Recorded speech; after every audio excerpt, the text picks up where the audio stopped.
என்னுடைய அன்பான வணக்கம். குருதியின் யுத்தம் ஒரு அருமையான ஒரு படம். இந்த ஷார்ட் ஃபிலிம் இருக்கிறவங்களை கண்டா சார் நல்ல படம் எடுப்பாங்க, அவங்கள கண்டாலே எனக்கு கொஞ்சம் கடுப்பாகிடும். ஏன்னா இன்னும் கொஞ்சம் எக்ஸ்டெண்ட் பண்ணால் அது ஒரு முழு படம். ஒரு ஒரு நல்ல படம் பார்த்துட்டே இருக்கும்போது டக்குன்னு இடையில வாங்க சார் போகலாம் அப்படின்னு சொல்லி கூப்பிட்டா எப்படி இருக்குமோ அந்த மாதிரி ஒரு குருதியின் யுத்தம். ஆனால் அது இறுதி யுத்தம் அல்ல, இந்த யுத்தம் தொடரும். ஏன்னா கொட்டாச்சியை பொறுத்த வரைக்கும் நான் தான் கொட்டாச்சி தான் நான். ஏன்னா 2 பேரும் கொஞ்சம் முன்ன பின்னாலும் மச்சான் எனக்கு சீனியரு. நாங்கள் ஒரு குடும்பம் தான். நான் எப்படி என்னை பார்க்குறேன்னு நினைக்கிறேனோ அதே மாதிரி தன்னை பார்க்கணுன்னு நினைக்கிற ஒரு ஆள் கொட்டாச்சி. அவனுக்கு நிறைய சொல்லுவாங்க படிப்பறிவு தான் இல்லை அப்படின்னு சொல்லிட்டு, ஆனால் பட்டறிவு நிறைய இருக்குது. சினிமாவில் ஜெயிக்கிறது அப்படிங்கிறது பணத்தை வச்சு தான் சொல்கிறாங்க, வேறு ஒன்றும் கிடையாது. பணம் புகழ் அப்படிங்கிறது, புகழ் வைரமுத்சா சொன்ன மாதிரி புகழும் மயிரும் ஒன்று, அது எப்போ உதிரும்னே சொல்ல முடியாதுன்ற மாதிரி பணத்தை வச்சு தீர்மானிக்கிறாங்க. நீங்கள் என்ன சாதிச்சிங்க சினிமாவில்? சாதிக்கிறதுக்கு இது ஒன்றும் பெரிய இது கிடையாது, இது ஒரு துறை. ஆனால் சினிமாவில் ஜெயிக்கிறது தோற்கிறதுன்னு ஒன்று கிடையாது. சினிமாவில் ஜெயித்தது யாரும் சினிமாவில் ஜெயிக்கலை, அவங்க வறுமையை தான் ஜெயிச்சிக்கிட்டாங்க. 2 வீலரில் போனவங்க காரில் போகிறாங்க, வாடகை வீட்டுக்கு சொந்த வீட்டுக்கு மாறுவாங்க. அதுக்கப்புறம் இப்போ ஒரு ஹீரோனா அடுத்த ஒரு ஹீரோ வருவார், அடுத்த காமெடினா அடுத்த ஒரு வந்தார். 2 நடிகர் தான் இருக்காங்க அப்படின்னு நாகேசா சொன்ன மாதிரி 2 நடிகன் தான் இருக்கான், 2 காமெடின்னு தான் இருக்கான். யார் அப்படின்னு கேட்டு நாங்கள் வசூல்ராஜா பண்ணும்போது சார்ட்ட பேசிட்டு இருக்கும்போது சொன்னார், ஒருத்தர் டைம் நல்லா இருக்கிற காமெடியை, இன்னொருத்தர் டைமிங் நல்லா இருக்கிற காமெடியை. டைம் நல்லா இருக்கிற வந்துட்டு அப்படி இப்படின்ட்டு போயிடுவான், டைமிங் நல்லா இருக்கிறவன் லாங் ஸ்டாண்டிங் பண்ணுவான் என்ன மாதிரி அப்படின்னு அவரே சொல்லிக்கிட்டாரு. ஸோ அந்த மாதிரி டைமிங் நல்லா இருக்கிறதுனாலேயே கொட்டாச்சியும் சரி நானும் சரி இன்னும் ஓடிட்டுருக்கோம். இது சாதாரண யுத்தமே இல்லை. எனக்கு இந்த ரொம்ப பிடிச்ச இந்த டைட்டில் தான், இது இறுதி யுத்தமே இல்லை. ஜெயிக்கிறது அப்படின்னு சொல்லி 234 தொகுதியிலே நின்று சுயேட்சையாவோ இல்லை தனியாகவோ இல்லை ஜெயிக்கிறதுக்கு இது எலெக்ஷன் கிடையாது. ஆனால் கலெக்ஷனை வச்சு தான் சொல்கிறாங்க சினிமாவில் ஜெயிச்சிட்டானா இல்லையா அப்படின்னு சொல்லிட்டு. அது ஒரு மிகப்பெரிய போராட்டம். கிட்டத்தட்ட 25-30 வருஷம் போராட்டத்தில் தன்னை நிலைநிறுத்துறதுக்காக ஒருத்தர் போராடுறது சாதாரண விஷயம் கிடையாது. ஏன்னா நீங்கள்லாம் கண்கூட பார்த்துட்டே இருக்கீங்க, பத்திரிகைகள்லாம் தெரியும். நாங்கள்லாம் தவழ்ந்து சினிமாவில் தவழ்ந்து வரும்போது நீங்கள் பார்த்த நண்பர்கள் எல்லாம் இங்கே இருக்காங்க, கார்த்திகேயனை இங்கே எல்லாருமே என்னை பார்த்துக்கிட்டு தான் இருக்காங்க. ஸோ இன்றைக்கும் ஓடிட்டுருக்கோம் அப்படின்னு சொன்னால் அந்த யுத்தம் இன்னும் முடியலை, தொடர்ந்துகிட்டே இருக்குது. நிறைய பேர் நம்ம பாரதி அண்ணா இருக்கட்டும், பாரதி சாராக இருக்கட்டும், நம்ம கணேஷ் சாராக இருக்கட்டும், இந்த படத்தை நல்லா புகழ்ந்தாங்க. அதாவது இந்த சாதாரணமாக சொல்லிவிட்டு அது ஒரு வார்த்தையில் போய்ட்டு, இந்த படமாக பார்க்கும்போது நீங்கள் அதை புரிஞ்சுப்பீங்க. ஷார்ட் ஃப்ளிக்ஸில் உங்களுக்கு 4லேருந்து இந்த படம் வந்துடும். உங்களுக்கே தோணும் இந்த படத்தை ஏன் இன்னும் பெரிய படம் பண்ணலன்னு. வரும், அதுக்கான நேரம் வந்துருச்சு அப்படி தான் சொல்லணும். ஏன்னா அவர் சொல்கிறாங்க நம்மளுடைய மண்ணை நான் எப்படியோலாம் வியாபார சினிமா பண்ணியிருக்கலாம், ஆனால் நம்மளுடைய மண்ணை அப்படி. அவர் மலேசியா தமிழர், ஃபஸ்ட்டு தமிழர் தமிழருக்காக தான் படம் எடுப்பாங்க. அது ஏன்னா நிறைய பேர் தமிழ் சினிமா வாழ வைக்கிறவங்க எல்லாமே வெளி நாடுகளில் தான் இருக்காங்க, அதுதான் உண்மை. நமக்கு எஃப்எம்எஸ் அப்படிங்கிற ஒரு உயிர் தண்ணியை ஊற்றிட்டு இருக்கிறது வெளிநாடு வாழ் தமிழர்கள் மூலமாக தான் நடந்துகிட்ருக்குது. இந்த படத்தை பற்றி நிறைய சொல்லணும். என் அன்பு தம்பி ரஞ்சித்து உண்மையிலேயே சொன்னாங்களே, ஒரு பெரிய மாஸ் ஹீரோவோட படத்தை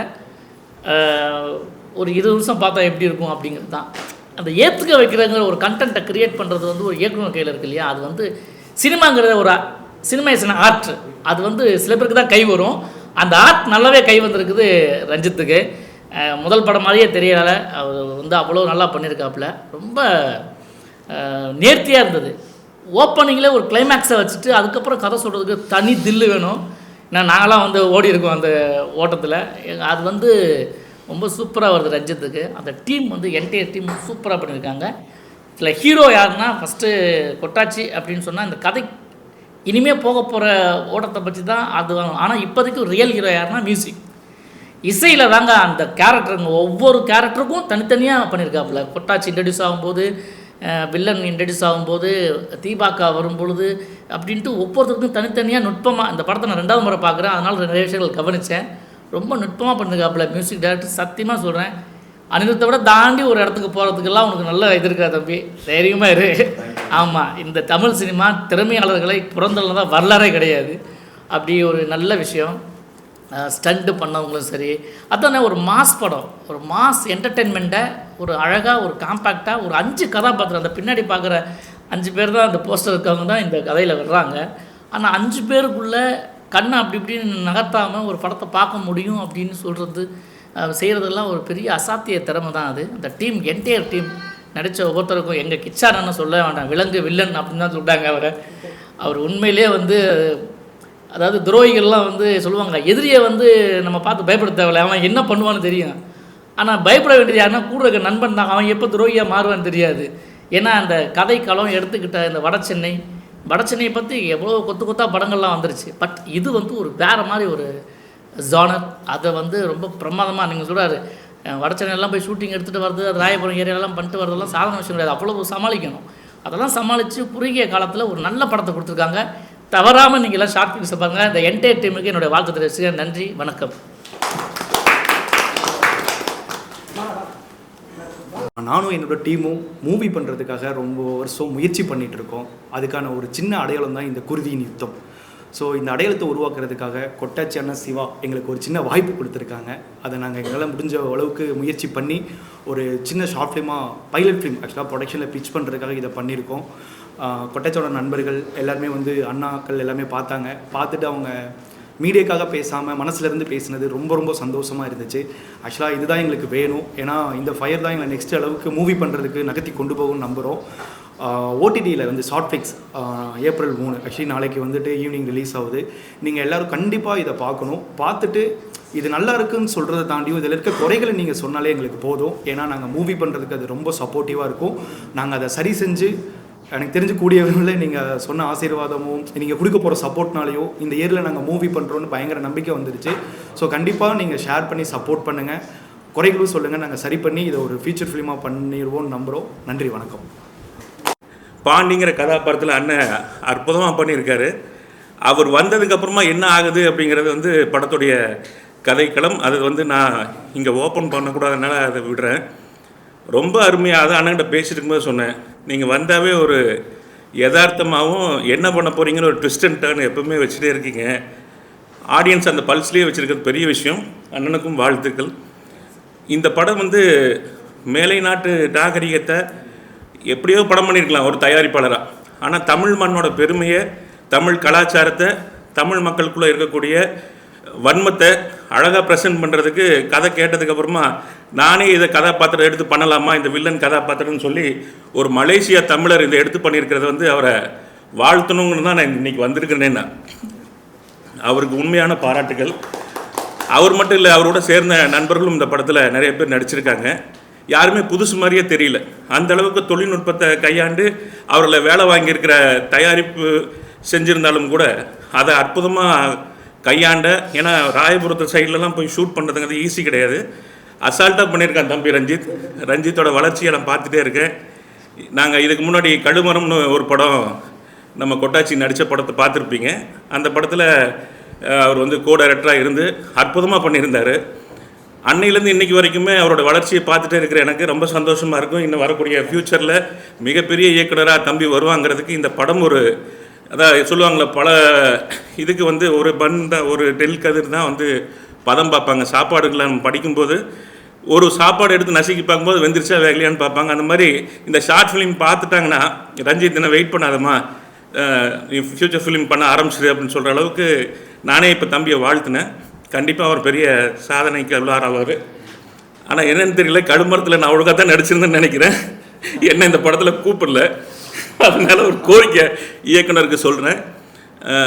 ஏன்னா வழி தெரிஞ்ச எல்லாரும் சேர்ந்து தான் ஒரு கூட்டம் உருவாக்குனாப்புல. அப்படி தான் வந்து கொட்டாச்சி இந்த டீமை ஃபார்ம் பண்ணியிருக்காரு. கொட்டாச்சி ஃபார்ம் பண்ண இந்த டீம்லேருந்து வரக்கூடிய முதல் முத்தாக நான் வந்து ரஞ்சித்தை பார்க்குறேன். கண்டிப்பாக மிகப்பெரிய வெற்றி அடையும். இந்த ஷார்ட் ஃபிலிம் மட்டும் இல்லை, இது ஃப்யூச்சர் ஃபிலிமாக வந்தாலும் வெற்றி அடையணும்னு இந்த டீம் அத்தனை பேர்த்தையும் என் மனமாற வாழ்த்துறேன். தேங்க்யூ. ஈவி கணேஷ் பாபு, திரைப்பட இயக்குனர், தயாரிப்பாளர், நடிகர். ரஞ்சித் இயக்கத்தில் நம்முடைய கொட்டாச்சி கதைநாயகனாக நடித்திருக்கக்கூடிய நம்முடைய சுவாமிநாதன் முனியாண்டி, சிவநாதன் முனியாண்டி அவர்கள் நடித்து தயாரித்திருக்கக்கூடிய இந்த குருதியின் யுத்தம். ஆக்சுவலி இந்த படம் பார்க்கும்போது நான் சொல்லும்போது கொஞ்சம் மிகைப்படுத்தி சொல்கிறதா நீங்கள் நினைக்க வேண்டாம்.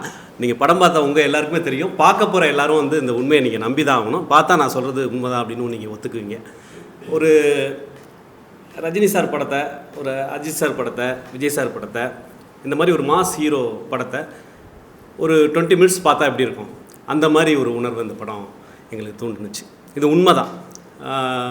ரஞ்சித் பார்க்குறதுக்கு ரொம்ப எங்கே இருக்கார். இப்படி ஒரு அற்புதமான ஒரு பிரம்மாண்டமான படைப்பை கொடுத்தது வந்து ரொம்ப ஆச்சரியமாக இருக்குது. இது இந்த படத்தில் வந்து எல்லாமே ஒரு திரைப்படத்தில் வந்து எல்லாமே நேர்த்தி அமைகிறதுன்றது ரொம்ப சிரமம். இந்த குருதியின் யுத்தம் இதில் வந்து இசை ரொம்ப அற்புதமாக அமைஞ்சிருந்தது. இசையமைப்பாளர் அவங்களுக்கு என்னுடைய வாழ்த்துக்கள். தொழில்நுட்ப எடிட்டிங்லேருந்து எல்லாமே வந்து அந்த ஆக்ஷன் சீக்வன்ஸ் ஃபைட்லேருந்து அது கொட்டாச்சி பண்ணியிருக்க அந்த ஃபைட்டு வந்து ஒரு பெரிய இன்றைக்கி தமிழ் சினிமாவோட மாஸ் ஹீரோக்கான ஒரு ஃபைட்டு. அவரோட என்ட்ரி எல்லாமே வந்து ரொம்ப அவர் அந்த ஒரு குண்டானை வச்சுட்டு அப்படி தண்ணியை ஊற்றி அப்படி குளிக்கிற அந்த என்ட்ரி கொடுக்குறதே வந்து ஒரு பெரிய இன்றைக்கி வந்து பெரிய ஸ்டாருக்கு தான் அந்த மாதிரியான ஒரு என்ட்ரி வைப்பாங்க. அப்படி என்ட்ரி ஒருத்தருக்கு வச்சா அதை வந்து ஆடியன்ஸ் பார்த்தா அதை ஏற்றுக்கணும் நம்பணும் அப்படின்ற மாதிரியான ஒரு விஷயம் இருக்கும். அது கொட்டாச்சிக்கு இருந்தது. லைஃப் வந்து யாருக்கு வேணாலும் எப்படி வேணாலும் மாறும் அப்படின்னு பாலுமேந்திரா சொல்லியிருக்காரு. எந்த வயதில் எப்படி வேணாலும் மாறும். வந்தோடனே ஜெயிக்கிறதுன்றது சில பேருக்கு தான் வாய்க்கும். வந்து சில காலங்கள் கழித்து பெரிய ஒரு ஓப்பனிங் கொடுத்த நிறைய நடிகர்கள், இயக்குநர்கள், தொழில்நுட்ப கலைஞர்கள் நிறைய பேர் இருக்காங்க. அந்த வரிசையில் கொட்டாச்சி வந்து எனக்கு வந்து ரொம்ப நீண்ட நெடிய காலத்திலேருந்து நண்பர். ஒரு 15 வருஷத்துக்கு முன்னாடியே ஒரு பெரிய ஒரு ஹீரோவோட தங்கச்சியை வந்து நான் ஒரு படத்தில் நடிச்சிட்டு இருக்கும்போது, நாகர்கோவில் நடிச்சிட்டு இருக்கும்போது வந்து அவர் வந்து ப்ரப்போஸ் பண்ணால் எல்லாரும் இந்த லவ்வை தான் ப்ரப்போஸ் பண்ணுவாங்க. ஏன் இந்த இடத்துல சொல்கிறேன்னா அவரோட கான்ஃபிடென்ட்டுக்காக சொல்கிறேன். கொட்டாச்சியோட கான்ஃபிடென்ட்டுக்காக நான் சொல்கிறேன். இந்த படத்துக்கு அதுக்கு சம்மந்தம் இருக்கான்னா இருக்குது. அவர் வந்து சொல்லும்போது அந்த பொண்ணு வந்து ஹீரோட தங்கச்சி நடிச்சிட்ருக்கு. அவ்வளோ அழகு, அவ்வளோ சிகப்பு. அது வந்து என்கிட்ட சொன்னிச்சு. அப்போது வந்து என்ன தைரியத்தில் கொட்டாச்சி இந்த மாதிரி வந்து என்கிட்ட சொல்கிறான். கொஞ்சமாவது அவன் வந்து அவனுக்கு கொஞ்சம் சுய அறிவு வேண்டாமா? எவ்வளோ தைரியம் இருந்தால் என்னட்ட வந்து என்னம்மா சொன்னான் அப்படின்னு. கல்யாணம் பண்ணிக்கிறியான்னு கேட்டான் அப்படின்னு.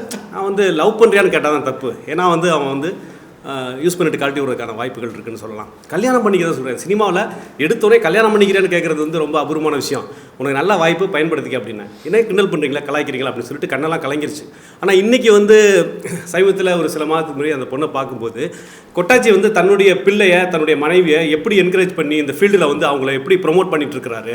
இந்த வந்துருச்சு. இந்த 1 வருஷம் 2 வருஷத்தில் வந்து சினிமாவில் தவிர்க்க முடியாத ஹீரோயினாக மாறக்கூடிய ஒரு மகளை வந்து பெற்று வளர்த்துருக்கிறாரு. அவங்களுடைய மனைவியை வந்து சினிமா துறையில் பல்வேறு தொழில்நுட்பத்தை கற்றுக் கொடுத்து சினிமாவில் வந்து அவங்க டப்பிங் ஆர்டிஸ்டாலாம் நினைக்கிறேன். ஸோ கற்றுக் கொடுத்து இது மாதிரி அவரை பார்த்துட்டு அவர் ஃபேமிலி வேல்யூ பண்ணுறாரு கொட்டாச்சி அப்படின்றத பார்த்துட்டு அந்த பொண்ணு என்கிட்ட வருத்தப்பட்டுச்சு. இப்போ அந்த பொண்ணு வந்து கொட்டாச்சி பக்கத்தில் என்ன ஆன்டி மாதிரி தெரியும், அந்த மாதிரி ஆயிடுச்சு. உருவ கேலியெல்லாம் நான் பண்ணல, சொல்கிறேன், வாழ்க்கையோட சூழல் சொல்கிறேன். நான் சொல்லும்போது என்னம்மா அப்படி குண்டாயிட்டேனே.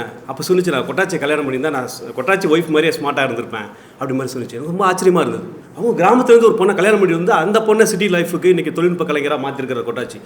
அந்த பொண்ணை வேண்டான்னு சொன்ன ஒரு பொண்ணு வந்து கொட்டாச்சியை கல்யாணம் பண்ணி தான் நான் நல்லா இருந்திருப்பேன் அப்படின்னு சொன்னிச்சு. இதுதான் வந்து ஒரு மனிதனோட வெற்றி அப்படின்னு நான் சொல்ல முடியும்.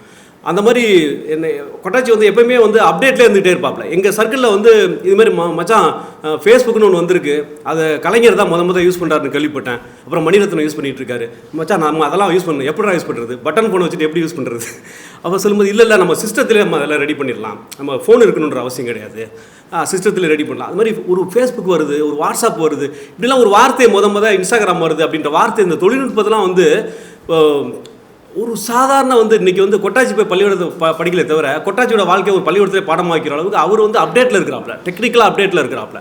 அந்த டெக்னிக்கல் அப்டேட் தான் இந்த குருதியின் யுத்தம் படம் வந்து ஒரு நல்லா வந்திருக்கிறது காரணம் வந்து கொட்டாச்சியினுடைய அந்த டெக்னிக்கல் அப்டேட். அவர் தேடுற அந்த டீம் இருக்கு இல்லையா, இந்த படத்தில் நான் சொன்ன அந்த தொழில்நுட்ப கலைஞர்களுடைய டீம் இருக்கு இல்லையா, அந்த டீம் வந்து இந்த படத்தை வந்து நிச்சயமாக வந்து இந்த திரைப்படம் இன்றைக்கி வந்து ஒரு மாயை இருக்கு இல்லையா, இவங்க நடித்தா தான் ஓடும், இவங்க நடித்தா தான் தேட்டர் கிடைக்கும் அப்படின்ற மாயை இருக்கு இல்லையா, அது எல்லாத்தையும் உடைக்கக்கூடிய புதுமுகம்னாவே ஒரு சாஃப்டான ஒரு கதை எடுத்துக்கணும், ஒரு ஃபேமிலி சப்ஜெக்ட் எடுத்துக்கணும், ஒரு மினிமம் கேரண்டியோட ஒரு எல்லாரும் பார்க்குற மாதிரி ஒரு விஷயத்தை எடுத்துக்கணும். எடுத்தோடனே 18+ போட்டு அடிக்கிறாப்ல.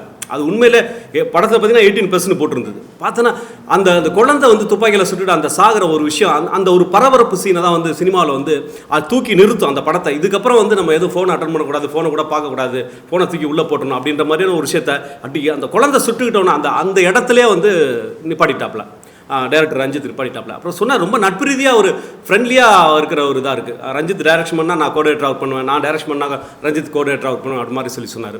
நிச்சயமாக இந்த திரைப்படம் வந்து இந்த குருதி யுத்தம் வந்து இப்போ வந்து இது வந்து சாம்பிளாக தான் பார்க்குறோம், இது ஒரு மினியேச்சராக தான் பார்க்குறோம். நான் ஏற்கனவே சொன்ன மாதிரி ஒரு மாஸ் ஹீரோவுடைய படத்தை ஒரு 1/4 மணி நேரம் பார்த்தா 20 நிமிஷம் பார்த்தா எப்படி இருக்குமோ அது மாதிரி குருதி யுத்தம் இருக்குது. இது இப்போ பிளாட்ஃபார்மில் வரப்போகுது. ஸோ எல்லோரும் நீங்கள் வந்து பார்த்து இந்த படம் வந்து இந்த படத்தோடைய பார்வையாளர்களுடைய எண்ணிக்கை இந்த படத்தை உடனடியாக பெரிய படமாக ப்ரொடியூசர் எடுக்கணும் அப்படின்ற மாதிரியான ஒரு உத்வேகத்தை இந்த நிச்சயமாக இந்த பார்வையாளர்கள் ஏற்படுத்துவாங்க அப்படின்னு நம்புகிறேன். ப்ரொடியூசருக்கு இப்படி ஒரு விஷயத்தை நீங்கள் பண்ணணும். ஆக்சுவலி இப்போ ப்ரொடியூசர் வந்து நடிக்கிறார் அப்படிங்கும்போது கொஞ்சம் செயற்கைத்தனங்கள் இருக்கும் ப்ரொடியூசர் நடிக்கும்போது. ஆனால் இந்த படத்தை பொறுத்த வரைக்கும் இவர் வந்து எனக்கு இப்போ படம் பார்க்குற வரைக்குமே தெரியல, இவர் வந்து ஒரு ஆர்டிஸ்ட்டு, வட சென்னையில் இருந்துட்டு சினிமாவெலாம் நடிச்சிட்டு இருக்கிற ஒரு ஆர்டிஸ்ட் மாதிரி தான் தோணுச்சு. அவருடைய தோற்றம் அப்போ பார்த்தீங்கன்னா ஒரு மலேசியா ஆளாக தெரிகிறாப்புல, ஆனால் படத்தில் பார்க்கும்போது வந்து ஒரு வடசனை ஆளாகவே மாறி இருக்கிறார். இது மாறுறது காரணம் டைரக்டர் ரஞ்சித், கொட்டாச்சி, இது மாதிரி நிறையா டெக்னிக்கல் டீம்லாம் சேர்ந்து அவரை வந்து ஊக்குவிச்சு அவர் மாற்றிருக்கிறாங்க.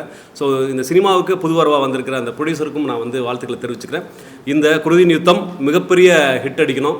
இது வந்து பெரிய திரைப்படமாக வந்து சினிமாவில் வந்து புதியவர்கள் வர்றதுக்கான ஒரு பெரிய வாய்ப்பை ஏற்படுத்தணும். நீண்ட காலமாக சினிமாவை தவிர ஒவ்வொரு பருக்கையும் சினிமாவை தவிர வேறு எங்கேருந்தும் சம்பாதிக்காமல் சினிமாவில் சம்பாரித்து தானும் சாப்பிட்டு குடும்பத்தை காப்பாற்றி நண்பர்களையும் காப்பாற்றி இப்படி டீமை உருவாக்கியிருக்கிற கொட்டாச்சிக்கு என்னுடைய வாழ்த்துக்கள். நன்றி, வணக்கம்.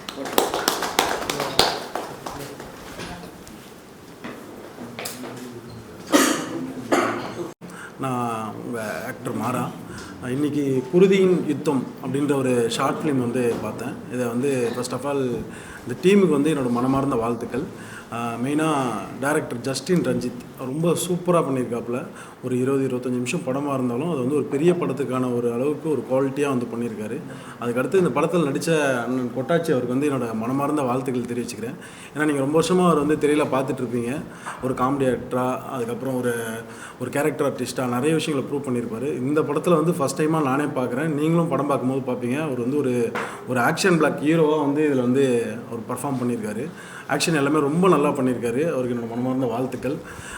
அதுக்கப்புறம் இந்த படத்தில் வில்லனாக நடிச்சிருக்க பிளாக் சிவா ஆனால் வந்து மலேசியாவிலேருந்து வந்து இங்கே ப்ரொடியூஸ் பண்ணி இந்த கதையை கேட்டு இந்த டீமுக்கு சப்போர்ட் பண்ணி இந்த ப்ராஜெக்டை வந்து நகர்த்தியிருக்காரு. ரொம்ப நல்லா பண்ணியிருக்காரு. அவரோட கதாபாத்திரத்துலையும் அவர் ரொம்ப நல்லா நடிச்சிருக்காரு. அவருக்கு என்னோடய மனமார்ந்த வாழ்த்துக்கள். அதுக்கப்புறம் அந்த படத்தில் கேமரா பண்ண ஒர்க் வந்து ரொம்ப சூப்பராக இருந்துச்சு. அந்த கேமராமேனுக்கு என்னோடய வாழ்த்துக்கள் சரி வச்சுக்கிறேன்.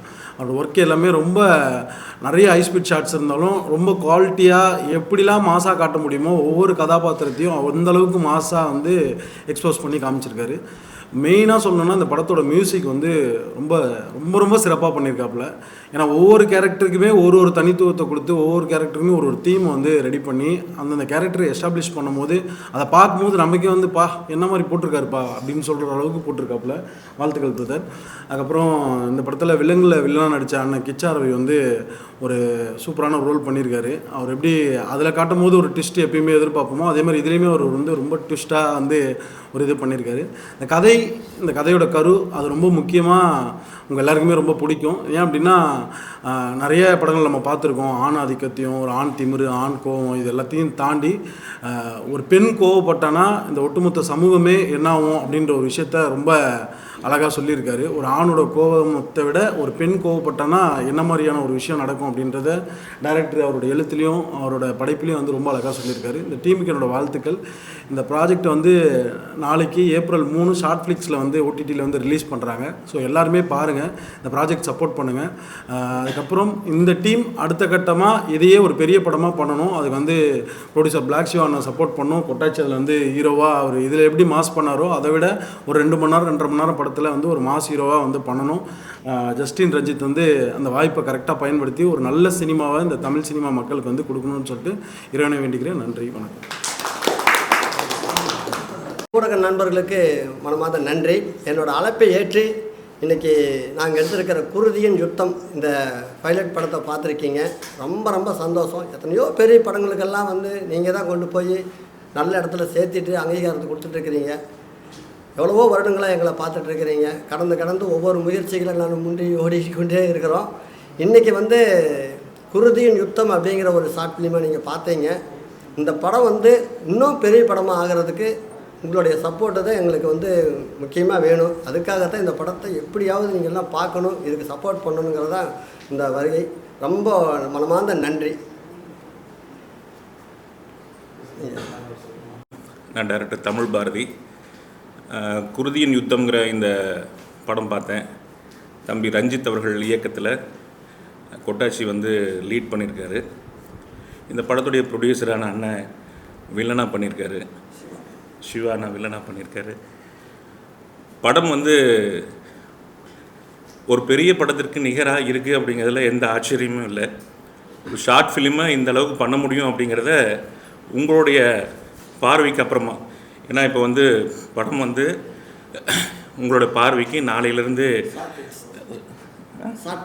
ஷார்ட் ஃப்ளிக்ஸ் அப்படிங்கிற இணையதளத்தை ஓடிடியில் வரப்போகுது. நீங்கள்லாம் பார்த்து ரசிக்கக்கூடிய ஒரு அற்புதமான படமாக இருக்கும். இந்த படம் வந்து இப்போ ஆரம்ப நிமிஷத்தில் நம்மளை வந்து கையை கட்டி போட்ட இயக்குனர் படம் முடியும் போது நான் என்ன சொல்ல நினைக்கிறேன் அப்படிங்கிறத நம்மகிட்ட சொன்ன விதம் இருக்குல்ல, இந்த ப்ரெசன்ஸ், ஸ்க்ரீன் ப்ரெசன்ஸ் வந்து ரொம்ப அழகாக பண்ணியிருக்காரு. ஒவ்வொரு இடத்துலையும் ட்விஸ்ட் அண்ட் டர்ன்ஸ் ரொம்ப நல்லா இருந்துச்சு. நடிச்சிருக்க ஒவ்வொரு கதாபாத்திரம்